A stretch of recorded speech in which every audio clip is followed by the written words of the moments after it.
Post. अब ये मिटा दे। ये तो अपने आप निकलेगा ना। હવે શું કરીએ?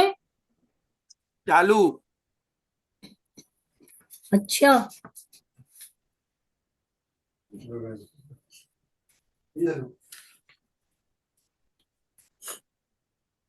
करार विंदे न पदार विंदम मुखार विंदे विनिवेशयन्तम वटस्य पत्रस्य पुटे शयानं बालं मुकुन्दं मनसा स्मरामि। प्रभुर्नंद कुमारो में स्वामिनी वृषभानुजा कृतार्थोऽहं कृतार्थोऽहं कृतार्थोऽहं न संशयः। આજે મંગલાચરણ છે ને, करार विंदेन पदार विंदम मुखार विंदे विनिवेशयन्तम वटस्य पत्रस्य पुटे शयनम। आ मतलब आम तो प्रलयकालीन मार्कंडेय ऋषिने જે દર્શન આપ્યા ને ઠાકુરજીએ એ સ્તન આપ્યા. એટલે વટસ્ય પત્રસ્ય વડના પત્ર ઉપર કરાર વિંદેન પદાર વિંદમ એટલે મુખમાં પધરાવીને આટલી નાની આંગળી જેટલું બિરાજે છે. એક પત્ર ઉપર આટલી નાની આંગળી ઉપર બિરાજે છે અને એ સ્વરૂપ મહારાજશ્રીને અતિ પ્રિય હતો. અને એમના આટલા નાના નાના એક ચીડી જેટલો એમના શિંગાર અને મહારાજશ્રી ગણગાર કરતા હતા. એટલે એટલે મને આ મંગલાચરણ અતિ પ્રિય છે. આજે શ્રી ગુસાઈજી પ્રભુચરણના દ્વિતીય લાલજી એટલે શ્રી ગોવિંદરાયજી એમનો પ્રાદુર્ભાવ મહોત્સવ છે. હવે જેમનું મંગલાચરણ આ પ્રમાણે છે કે યત પાદાંબુરુહ ધ્યાનાત ગોવિંદમ વિદતે જનઃ વંદે ગોવિંદરાયમ તમ શ્રી વિઠ્ઠલેશ મુદા વહમ. એટલે યત પાદાંબુરુહ ધ્યાનાત ગોવિંદમ વિંદતે જનઃ વંદે ગોવિંદરાયમ તમ શ્રી વિઠ્ઠલેશ મુદાવહમ. એટલે શ્રી ગોવિંદરાયજીને કે જેમ શ્રી ગોવિંદરાયજી એમ કહી રહ્યા છે કે શ્રી વિઠ્ઠલનાથજીને શ્રી ગુસાઈજી પ્રભુચરણને આનંદ આપનારા અને જેમના ચરણાર વિંદના ધ્યાનથી પ્રભુ પ્રસન્ન થાય છે એવા શ્રી ગોવિંદરાયજીને અહીંયા નમન કરવામાં આવે છે. હવે શ્રી ગોવિંદરાયજી આપણે જાણીએ છીએ 8 પ્રકારના વ્યાકરણના જ્ઞાતા હતા. એક સમયની વાત છે કે જ્યારે શ્રી ગુસાઈજી પ્રભુચરણે વિદ્વન મંડળની રચના કરી તો શ્રી ગિરધરજીએ વિનંતી કરી કે અહીંયા વ્યાકરણની ખામી દેખાય છે. એટલે ગુસાઈજી પ્રભુચરણને વિનંતી કરી કે અહીંયા વ્યાકરણની ખામી દેખાય છે. તો શ્રી ગુસાઈજી પ્રભુચરણે ગોવિંદરાયજીને કહ્યું કે તમે ગોવિંદરાયજી તમે આતા છો તો તમે બતાવો સિદ્ધ કરીને. અને ગોવિંદરાયજીએ સિદ્ધ કરીને બતાવ્યું કે આમાં લેકિન આ વિદ્વન મંડળમાં આ બધી વાત વ્યાકરણ સંગત છે. એટલે એ 8 પ્રકારની વ્યાકરણ માટે છે કે ઇન્દ્રશ ચંદ્રા કાશ કૃત્સ્ન પાણીની અમર જૈનેન્દ્ર ઇત્યષ્ટૌ શાબ્દિકાહ સ્મૃતાહ. આ 8 પાણીની છે, અમર છે, ઇન્દ્ર છે, પીપ્પલી છે, શાકટાયન છે. એટલે 8 પ્રકારની વ્યાકરણ. આ રીતે પ્રકારની વ્યાકરણના એક્સપર્ટ. પાણીની તો વ્યાકરણના એક્સપર્ટ હતા જ, પણ આપણા ગોવિંદરાયજી તો 8 પ્રકાર. શ્રી ગુસાઈજી પ્રભુચરણ એક વારની વાત કે જ્યારે એમને ત્યાં લગ્ન થઈ રહ્યા હતા ત્યારે ઉત્થાપનની સેવા, તો એમના આંખોમાં અશ્રુ જોઈને પ્રભુચરણે પૂછ્યું કે તમારી આ વખતે આંખોમાં અશ્રુ કેમ? ત્યારે એમણે કહ્યું કે ઉત્થાપનના ઝારીજી ભરવાનો સમય થયો છે, છૂટી રહી છે, તેથી એમને સેવાનો વિયોગ થઈ રહ્યો છે. ત્યારે શ્રી ગુસાઈજી પ્રભુચરણે કહ્યું કે જાઓ તમે સેવામાં સ્નાન કરો. એટલે શ્રી ગોવિંદરાયજી અત્યંત સેવાની અંદર નિમગ્ન હતા અને કોઈ સેવા છૂટે તો એમને બહુ જ અંદરથી વિવલતા થતી હતી કે સેવા ન છૂટે. તો આપણે આપણા પ્રાચીન આચાર્યોથી બધી સેવાઓ છોડીએ છે અને ચરણ સ્પર્શની પણ સેવા આપણા લાભ માટે, સ્વાર્થ માટે કરીએ તો એ ઘણું છે, બલકી સેવામાં તો નથી. ચંદ્રગોપાલજી મહારાજ શ્રી ઘણીવાર આ વાત કહેતા હતા કે સેવામાં આળસ દૂર કરો, બધા પ્રકારના આળસ્યને છોડીને અને સેવામાં લાગી જાઓ. ગોવિંદરાયજીનું પ્રાગટ્ય એટલે વ્રજ વિક્રમ સંવત. હમણાં તો 2081 પણ પૂરો થઈ ગયો. તો 99 માર્ગ શીર્ષ કૃષ્ણ એટલે વ્રજ માર્ગ શીર્ષ કૃષ્ણ અષ્ટમીના દિવસે, ગુરુવારના દિવસે થયો હતો. અને આજે તો શનિવાર છે, તો આજે ગોવિંદરાયજીનો એમનો પ્રાદુર્ભાવ દિવસ છે. અને એ પણ અડેલમાં શ્રી વલ્લભાચાર્યજીના નિજ ગ્રહમાં જ, નિજ બેઠકમાં જ થયો હતો. અને એમનો ઉપનયન સંસ્કાર 1608માં ગોકુળમાં થયું હતું. અને કહેવાય છે કે આપશ્રીનો વિવાહ 1600 આપના વહુજીનું નામ શ્રી રાણી વહુજી હતું. અને એમને 4 પુત્ર અને 2 કન્યાઓ હતી. 4 પુત્ર એટલે શ્રી કલ્યાણરાયજી, જે કલ્યાણરાયજીએ કેશવપુરી એમના કાકાને ના પાડી હતી કે મારે વ્રજમાં જ રહેવું છે, મને ત્યાં આપી નહીં દેતા, એ કલ્યાણરાયજી. અને શ્રી ગોકુલોત્સવજી, શ્રી કૃષ્ણરાયજી અને શ્રી લક્ષ્મી નૃસિંહજી. આ રીતે નામ હતા રૂકમિણીજી અને રામકુંવરજી. શ્રી ગોવિંદરાયજીએ જે ગ્રંથોની રચના કરી એમાં ગ્રંથ છે વિઠ્ઠલેશાષ્ટક. આ નામના ગ્રંથની આપશ્રીએ રચના કરી.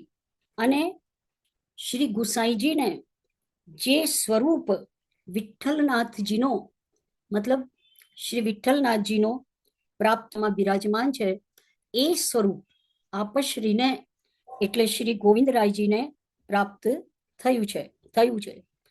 શ્રી ગોવિંદરાયજીનો લીલા પ્રવેશ લગભગ માનવામાં આવે છે.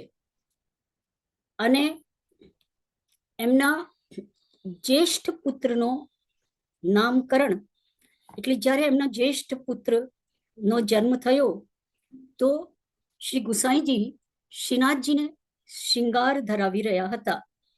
તો ઠાકુરજીની સેવામાં વિદ્યમાન હોવાથી શ્રી ગુસાઈજીને કોઈએ ખબર નહીં આપી, કારણ કે પછી ખબર આપે તો સેવામાંથી કદાચ બહાર આવવું પડે. એટલે શ્રીજી બાવાએ પોતે ગોવિંદરાયજીને ખબરાણ ભયો હે. એટલે આ રીતે કલ્યાણરાયજી નો નામકરણ શ્રીજી બાવાએ પોતે કર્યું અને નામકરણ પૂર્વક ખબર પણ આપી. ત્યારે શ્રી ગુસાઈજી પ્રભુચરણના શ્રી હસ્ત તે કડા તુરંત ઉતારીને અને આપે શ્રીજી બાવાને બધાઈના રૂપે પધરાયા. એટલે એમના વંશમાં શ્રી હરિરાયજી આપણે જાણીએ છીએ કે અત્યંત પ્રસિદ્ધ આચાર્ય થયા. હરિરાયજીની વાત હવે આપણે આપણા યુગલ ગીતના શ્લોકના સુબોધિનીજી ઉપર આગળ વધીએ. તો આપનો શ્લોક આ પ્રમાણે છે. આજે એટલે બીજો ને ત્રીજો એ તો થઈ ગયો, વામ બાહુકૃત, અને એ જે યુગલ હતો તે થઈ ગયો. અને વ્યોમયાન વનિતા એટલે એ થઈ ગયો કે એ અપ્સરાઓ વેણુ વાદનને સાંભળીને ભાન ભૂલી ગઈ. પણ તેનાથી પણ અધિક આશ્ચર્ય આ શ્લોકમાં છે. મતલબ દુનિયામાં ઘણા વંડર્સ કહેવાય ને, એવી રીતે આ વેણુનાદનો વંડર, અપ્સરાઓ ભાન ભૂલે એ વંડર કરતા પણ વધારે મોટો આશ્ચર્ય આ શ્લોકમાં બતાવવામાં આવ્યો છે. તો હવે આપ લોકોને એમાંથી શોધવું પડશે સાંભળીને કે એમાં કઈ રીતનો આશ્ચર્ય છે. મહાપ્રભુજીએ તો સુબોધનીજીમાં આપ્યું જ છે, પણ તે અને આશ્ચર્યને ઢૂંઢીએ. અને બીજી આશ્ચર્યની વાત એ છે કે આ ચોથા પાંચમા શ્લોકમાં એક પંક્તિ એવી છે, હું આપને બતાવું છું. ટિપ્પણીજીમાં આ પંક્તિ લખવામાં આવી છે. આ પંક્તિ ખરેખર પકડમાં આવી જાય, એનો અર્થ સમજાઈ જાય, એનો ગૂઢાર્થ સમજાઈ જાય તો આપણે ખરેખર ભાગ્યશાળી છીએ. એ પંક્તિ આપ લોક જ્યારે આપ સુબોધિનીજી ખોલો અને એના ટિપ્પણીજી ખોલો ત્યારે આ પંક્તિ ટિપ્પણીજીમાં વાંચજો. આ પંક્તિ આ પ્રમાણે છે કે વિશેષણ યોહો મુખ્યાર્થો અતિ ગોપ્ય. એટલે કયા વિશેષણ? એક વિશેષણ છે ભગવાનને માટેનો કે હાર હાસ, શ્લોકમાં હાર હાસ, અને બીજો છે તો એમ કહ્યું કે આ બંને વિશેષણો અતિ ગોપ્ય ઇતિ પિતૃચરણૈર ન લિખિતઃ. એટલે આ વિશેષણોમાં શું ગુપ્ત છે? શ્રી ગુસાઈજી લખે છે કે આ શ્રી મહાપ્રભુજીએ પણ એના માટે જે ગુપ્તતા છે ને, જે સિક્રેટનેસ છે એને છે, પણ એનો સિક્રેટ નથી બતાવ્યો. અને પછી આગળ લખ્યું છે અતએવ સ્વામિની ભીરપી ગૂઢાર્થ જ્ઞાનાર્થમ સાવધાન તયા શ્રોતવ્યમ ઇત્યાશયેન ઇદમ શૃણુત. એટલે સ્વામિનીઓ એટલે વ્રજ ગોપિકાઓએ એમ કહ્યું કે આ વિશેષણ સાવધાન પૂર્વક હે અબલાઓ, હે ગોપ. તો પહેલા તો મહાપ્રભુજીએ એનો સિક્રેટ નથી ખોલ્યો અને ગોપીજનોએ કહ્યું તમે સાવધાન તયા સાંભળો. અને પછી શ્રી ગુસાઈજી પ્રભુચરણે કહ્યું અસ્માભિરપ્યત એવ ન લિખ્યતે, અસ્માભિ અપી અતએવ ન લિખ્યતે. એટલે મહાપ્રભુજીએ પહેલા તો શ્રી મહાપ્રભુજીએ નથી કહ્યું, એટલે શ્રી ગુસાઈજી કહી રહ્યા છે કે અમે પણ આના ઉપર કંઈ પણ નથી લખતા. અને પછી કહ્યું તદ અનુગ્રહ વતામ, એટલે ભગવાનના અનુગ્રહ વાળા લોકો સ્વત એવ તત સ્ફૂર્તે, ભગવાનની કૃપાથી ભગવાનના અનુગ્રહ વાળા લોકોને એ ગુણાર્થનો પોતાની જાતે જ તદ જ્ઞાનસ્ય અનુચિતત્વાત, અને બીજાઓને આ ગુણાર્થનો જ્ઞાન થાય એ યોગ્ય નથી, એ અનુચિત છે. ભગવાન માત્ર સ્નેહવતો અન્ય ધર્મ નિવૃત્તિ સ્વાભાવિકી.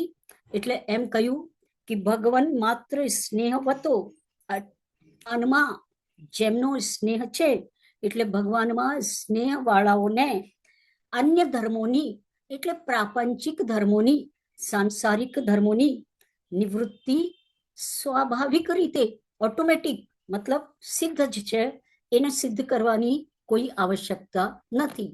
જેમ કે આપણા કુંમનદાસજીને, પછી બીજા જે ભક્તો ઢેર હોય એને શું કહેતા હતા પોતાની ભત્રીજીને કે અરે આ કચરાનો ઢેર હટાવ. એટલે એ લોકોને લૌકિક સંપત્તિ માટે કોઈ જ આકર્ષણ નથી હોતો. એ તો એ આકર્ષણ સ્વિસ બેંકમાં રૂપિયા જમા કરાવવાનું કામ તો જે ભગવાન માર્ગમાં નથી, જે સંસારિક પ્રવૃત્તિ વાળા છે તેમને હોય, અને જેમની સાંસારિક નિવૃત્તિ થઈ ગઈ છે નથી. મેં હમણાં 2 દિવસ પહેલા જ એક પ્રવચનમાં કહ્યું હતું કે જેમના ઉપર ભગવાનની કૃપા હોય છે તેમને લૌકિક બધી જ બાબતોની અનિચ્છા થઈ જાય છે. એ લોકોને લૌકિક ઈચ્છાઓથી વિરામ થઈ જાય છે. અને જેમને લૌકિક ગરીબ છે નહીં તો, અને જે ભગવાનના ભક્તો છે એ મોટામાં મોટા અમીર છે એટલા માટે કે એમને કોઈ પણ લૌકિક ઈચ્છા હોતી નથી, પૈસાની ઈચ્છા હોતી નથી. કારણ કે જેમ કે નંદ મહોત્સવ થયો તો બધા અંદરાયજીએ એટલો આપ્યો કે હવે કોઈને માંગવાની પણ ઈચ્છા ન રહી. એટલે આપણા અંદરથી માંગવાની પણ ઈચ્છા જતી રહે. એ જ તો ભગવત કૃપાથી અમીરી પ્રાપ્ત થાય છે. હવે શ્લોક તરફ. હંત ચિંતેદમ હાર હાસ ઉર્સી સ્થિર વિદ્યુત નંદ સૂનુ રયમાર્ત જનાનામ નર્મદો યર્હિ કૂજિત વેણુ. આ શ્લોક નંબર 4. 5 છે વૃંદશો વ્રજવૃષા મૃગ ગાવો વેણુવાદ્ય ઋત ચેતસ આરાત દંત દષ્ટ કવલા ધૃત કર્ણા નિદ્રિતા લિખિત ચિત્રમિવાસન. આ શ્લોક નંબર 5. હવે ગોપીઓ, બધી જ ગોપીઓ એક જ સ્થાને એકત્રિત થઈને, અને પહેલા જે ગોપીને પ્રભુના હૃદયમાં આંતરલીલામાં જેવા દર્શન થયા તેનું વર્ણન વામબાહુ અને વ્યોમયાન વનિતા આ શ્લોકો આ યુગલ દ્વારા કર્યો. હવે એ ગોપી જે હતી તે પહેલા રાજસી ગ્રુપની ગોપિકાઓ બોલી રહી છે. તો પહેલો યુગલ એ સાત્વિક રાજસી ગોપિકાઓનો યુગલ હતો. હવે રાજસી ગ્રુપની રાજસી ગોપિકા બોલે છે, અને પછી 6ઠ્ઠો ને 7મો રાજસ તામસી ગોપિકા બોલશે. તો આ વિભાગ શ્રી મહાપ્રભુજીએ વર્ણન કર્યો છે. તો સુબોધનીજીમાં તો હમણાં જેમ જેમ આપણે પંક્તિનું વાંચન કરીશું ત્યારે આ વાત આવશે. તો ગોપીઓ કહી રહી છે, હે અબલાઓ. હવે એમાં શ્લોકમાં અબલા ક્યાં છે? હંત ચિત્રમ અબલાહા શૃણુત ઇદમ હાર હાસ ઉરસી સ્થિર વિદ્યુત નંદ સૂનુ અયમ આર્ત જનાનામ નર્મદો યર્હિ કૂજિત વેણુ વૃંદશો વ્રજ. એક મિનિટો, પાઠ એક જગ્યા ખોટો છપાયો છે. તો વૃંદશો વ્રજ વૃષા મૃગ ગાવો વેણુ વાદ્ય ઋત ચેતસ આરાત દંત દષ્ટ કવલા ધૃત કર્ણા નિદ્રિતા લિખિત ચિત્રમ ઇવ આસન. એટલે હે અબલાઓ, આ આશ્ચર્ય શ્રવણ કરો. તો અબલાહા આશ્ચર્ય એટલે ચિત્રમ, આ ઇદમ શૃણુત શ્રવણ કરો. હે અબલાઓ, આ આશ્ચર્ય શ્રવણ કરો. એટલે એ ગોપી, જેમ ધારો મીટિંગમાં બધા ઊભા થઈ ગયા છે અને એ બોલી રહી છે કે હવે તમે આ આશ્ચર્યને શ્રવણ કરો. હવે આશ્ચર્ય શું છે? હવે તમને એમાં આશ્ચર્ય ખબર પડવી જોઈએ. ઘણીવાર શું હોય છે કે ઘણીવાર કોઈ હસવાની વાત આવે ને તો ઘણા લોકો તો સમજી જાય તો તાત્કાલિક હસે, અને ઘણા લોકો બીજાઓને સમજાય નહીં, બીજાઓને હસતા જોઈને હસતા હોય છે. તો હવે આમાં આશ્ચર્ય શું છે એ પકડવાનું છે. કે હવે બીજો આશ્ચર્ય એ છે કે જેમનું હાસ્ય હારના જેવું છે. હજુ તો આપણે કેવલ અર્થ કરી રહ્યા છે. હાર હાસ, જેમનું હાસ એટલે હાસ્ય હારના જેવું છે. હવે પછી શબ્દ છે ઉરસી, એટલે વક્ષસ્થલ સ્થિર વિદ્યુત. તો વક્ષસ્થલ ઉપર વીજળી સ્થિર છે. આ એક પહેલી પંક્તિનો અર્થ થયો. નંદ સુનું, નંદ સુનું, નંદ સુનું અયમ આર્ત જનાનામ. આજે સામે દેખાય છે, કારણ કે ગોપીજનોને તો બધું હૃદયમાં, એ તો હૃદયમાં પણ લીલાઓ તો દેખાઈ રહી છે ને. તો આ જે દુઃખી પુરુષોને, આર્ત જનાનામ, જે દુઃખી પુરુષોને આનંદ આપનારા છે, એટલે નર્મદ એટલે આનંદ આપનારા છે.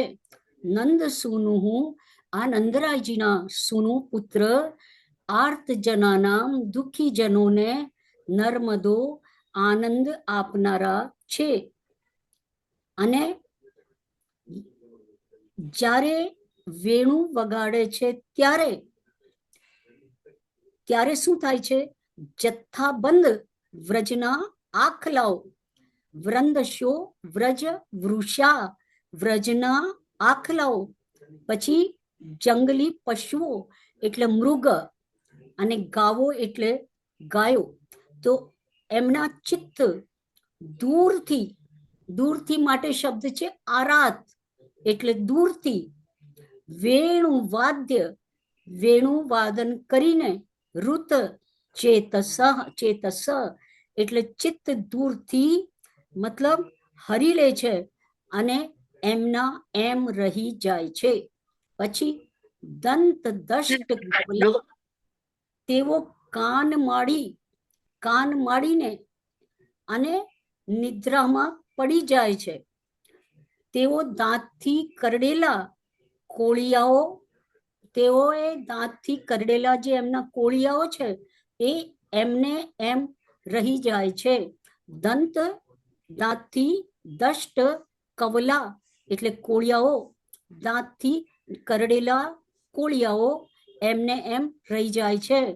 ધૃત કર્ણા એટલે કાન આપે છે સાંભળવા માટે, અને જાણે ચિત્રમાં આલેખેલા હોય એવા થઈ જાય છે. નિદ્રિતા લિખિત ચિત્રમ ઇવ આસન, થઈ જાય છે તેવા ચિત્રમાં લખેલા જેવા. નિદ્રિતા એટલે, અને એમને એવી નીંદ આવવા લાગે છે, એવા નીંદમાં જેમ સૂઈ ગયા હોય એવી રીતે, મતલબ એ એવા ચિત્ર લખેલા જેવા, હલતા નથી, એમની કોઈ હવે એક્શન થતી નથી, અને ધારો કે કોઈ પિક્ચર હોય, ચિત્ર હોય એવા બની જાય છે વેણુનાદનો સાંભળીને. એટલે કાન પોતાના આગળ ધરે છે અને પડિયા જેવા કાન, આપણે તો આપણા કાનને પડિયા જેવા નથી બનાવી શકતા, પણ પડિયા જેવા કાન બનાવીને અને ધ્યાનપૂર્વક આમ કાન ધ્યાન કરીને અને એ સાંભળે છે. તો આ વાત ચોથા અને પાંચમા શ્લોકમાં કહેવાય છે.